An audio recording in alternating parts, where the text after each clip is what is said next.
just pick some wool to have some samples there.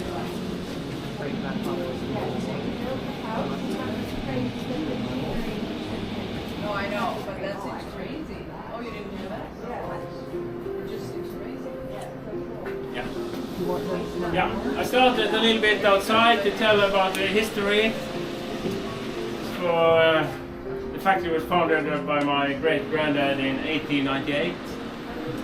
He came from a farm a few kilometers in here. He was the youngest of the siblings, so he couldn't take over the farm. Many of the oldest one could have the farm, and the other ones went to America. So we have a lot of relatives there. But the youngest one, he didn't do that. He started some kind of grocery. And when Dahl of Norway, when they make the sweaters and cardigans, started, it was a growing market there. So he moved to Dahl, started a grocery store and a bakery. And he also learned how to make yarn from. He got to know the people at the factory, and worked there a little bit, I guess. And then he wanted to start his own woolen mill. So we don't know if it was because he earned a lot of money or lack of money. We don't know. But he moved back here, made an agreement about the ground and water supply for power. And he built a small factory, bought some machines, and started. And it's still the original building from 1898. You see the thick stone walls here. I put some concrete on them. And also the floor, it was hard mud, I guess. And this is just a thin layer of concrete on top.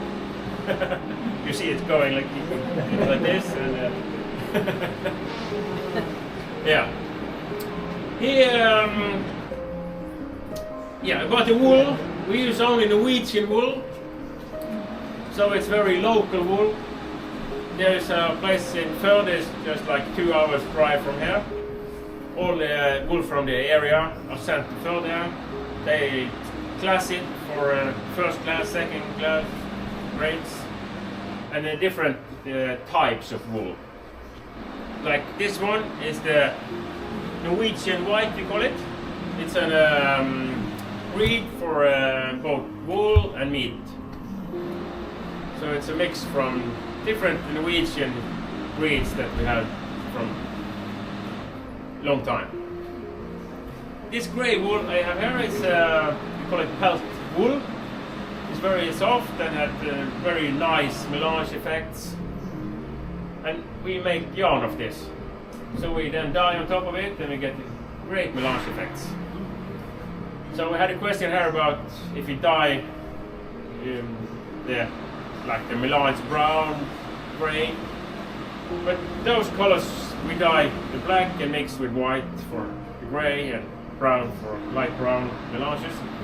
But this yarn is naturally grey and we dye on top of it. And we use this effect for this yarn. And we have 4 types. It's very popular, and we use almost all the grey wool on the market in Norway. Do you make any just undyed in natural state? Yes, the best colors are the undyed one. So we sell a lot of just washed or natural grey yarn, and also the white is a very good color. So it's white, black, red, green, and all others. So it's yeah. This place here is where we start the production. This machine is a blending machine for wool. It got like 2 centimeter long nails inside that grips into the fiber and opens it from each other. So we can get it easy to cut later on. And we also blend we blend long and short fibers, curly and straight, thick, thin, black and white, and so on. And we also add moisture. It's water and an anti-static solution. We call it spinning oil, but it's not like engine oil. It's more like fabric softener, anti-static purpose. And of course, the delicate fibers and thin and long, and we want to keep them all the way through production. If it's the wrong, too little moisture, it will break and make dust.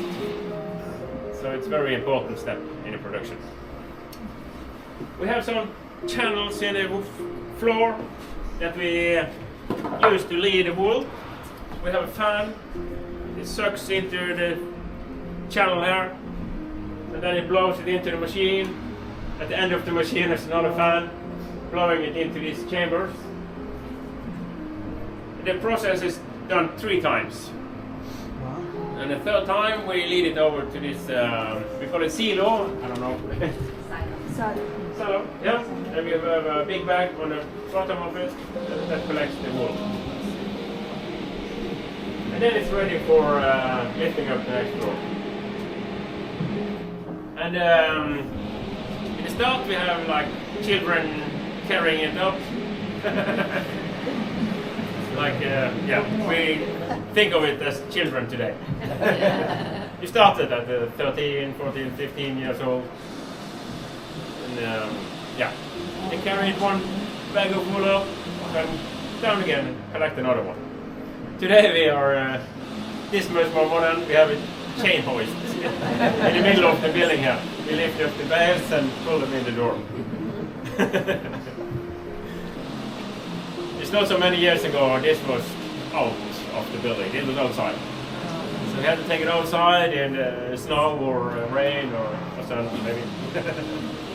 And lift it up the next floor. And yeah, it could be rather cold sometimes here. A little bit better today. So yeah. We are going upstairs and have a look at the carding. First we have 2 cars for making beds for felting.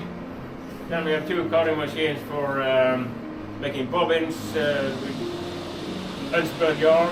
And then we take it over to the ring spinning machine. The first one machine we are looking at is from 1890. Still running every day. And we have then a machine from 1940, 1906, and 1951 is the newest carding machine. And the ring spinner is about some 1963, I think. So modern machines are much too big to install in this building, or too small. There are some mini mills on the market today, but those are not industrial in this at this level. It's more for after hand spinning. Yeah. There's a lot of people here, so I have to go around and tell you something and history or machines, and then you have to ask, and I go back and forth a little bit. So we will be a little bit spread out.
Downstairs I told you a little bit the wool that's collected into Førde, where I collect all the wool and class it, different grades or classes.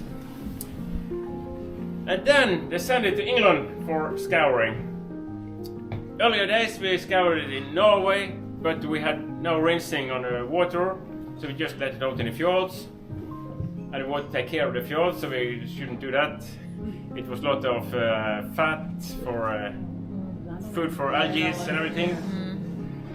So they decided to invest in a big plant in England together with the English wool industry, and now we send it over there. And because of the big volume, they can invest in rinsing system for the water. They can use the water over again, and now they take out all the dirt and it mostly lanolin. They can take it out and send it to the cosmetic industry for making hand cream, body lotion, soaps, etc. And the rest is used as fertilizer on the fields, and it's a very good solution. There's a little drawback in transport, but it's a small price to pay for the environment. We get full containers with like 20 tons in each container, and it's not so big deal. So functioning very good, and that's how it's done. Most of the Norwegian wool are used in Norway. All the first top grades are used in Norway, but the rest is sent from different markets. So it's going elsewhere anyway. Yeah. Then it's up to the carding here. We have two machines for making beds. This is smaller machine behind me here is from 1890, and it's still running. And here's a sample of how, or it's a running sample of how they split the power down to each machine. Today it's an old electric engine here, but earlier we had just the water going on a turbine, a big belt inside, and they split the power to different axles hanging in the roof.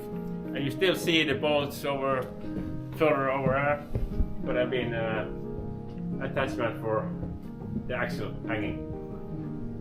Do you use for selling of the batting for quilt making or blankets, or does it get further processed? Now this is ready for sale. Okay, for So we sell it by kilo or how much you like. So this machine is like, we use it mostly for greasy wool. There's some content of grease still in the wool, and that helps on the felting process. They don't need to add soap, only hot water and the greasy wool and start felting. And this machine is scoured, dyed wool,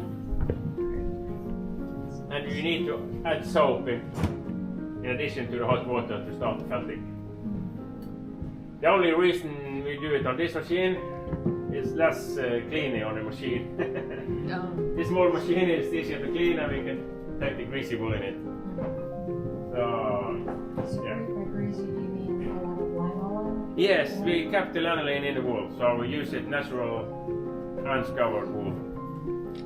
But it's just a certain percentage of the wool that's greasy, so we mix it a little bit. Yeah. Here is like a fun fact. This leather belt is made of cow hides, and it's at least 100 years old. Oh my gosh. So it's been running since. I have a book from 1930 describing how they joined the hides for making belts. And this stitching that's made through here is described as an old technique in the book from 1930. So it's, yeah, this is really old. What do you do when you need a spare part? Do you have today we can buy new leather belts, but they have nylon plastic in between. It's laminate. So they had friction, and it's stronger and more stable. These leather belts are stretching for a long time after you install them. So you have to shorten them.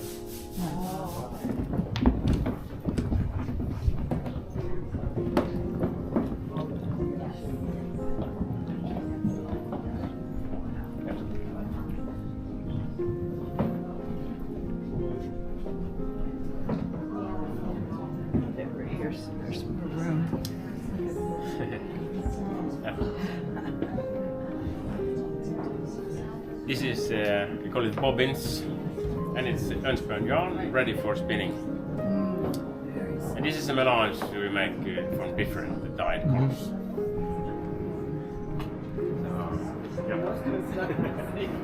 And we also sell this, you can knit directly from this. It's very nice for when you want to felt the product later. That's very easy. Yeah. Then we are at carding machines for yarn. What you see here, we call them bobbins.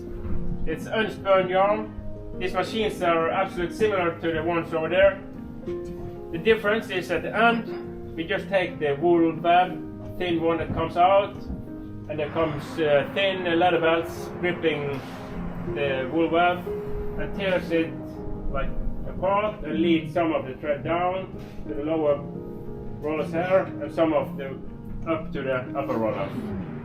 And there is, we call it aprons or some rubber belts, rubbing the yarn a little bit just to stick it together so we can roll it up on the bobbins there. And it's dyed colors. This is two different brown colors, black and white. So it's a difficult or it's time consuming and costly melange. Yeah, that's why we have it. Was the yarn all one thickness or went like? Now these machines are very specific. We make different yarns each time. There's a weighting a certain amount of wool, dropping it into the machine, and it leads it into the machine at a certain speed, and we take it out of this end at a certain speed, and we can adjust the thickness of the yarn. Yeah. On the other machine here, we lead two threads together. That's just a way of expanding the range on the machine. So we just double the thread on the end. So it's like one thread when we finish. Yeah, this is unspun yarn. The next step we will see it's spinning. But we can pass in between the machines now and have a close look on them.